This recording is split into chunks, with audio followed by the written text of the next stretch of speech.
Epoksit smala bilan ishlaydigan qizlar yaqinroq kelinglar. Hozir qish, havo sovuq, smalani qizdirib ishlatishimiz kerak. Faqat smalani o'zini отвердитель emas, qaynoq suvga solib qo'yasizlar, qopqog'ini yopib yoki отоплениyaga qo'yib qo'yasizlar. Suyuqqina bo'ladi. Bo'lmasam qotgan smalada asaldagi qotadi-ku, bu ham xira chiqadi. Suvi bo'lganda shili tiniq chiqadi, ya'ni puzuruklari kam bo'ladi. Aralashtirayotganda videoda ko'ryapsizlar, cho'pini tepaga olib xuddi ovqatni sho'rillatib qo'ygandek qilmayapman. Bo'lmasam havolari ko'payib ketadi. Cho'pni olmasdan yaxshilab aralashtirasizlar. Smalinglar ko'p bo'lsa, ozgina dam oldirib qo'ysanglar, tepaga hamma ko'piklari chiqadi. Korrektor, fen yoki olov qo'ysanglar, o'sha ko'piklarni ketkazib beradi.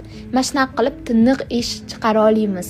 Qizlar, tez aralashtirmanglar, sekin aralashtiringlar, smalani qizdiringlar. Отвердитель qizdirib olmanglar, faqat smalani qizdiringlar. Sal qizishiga yaqin ishlatsanglar bo'ladi.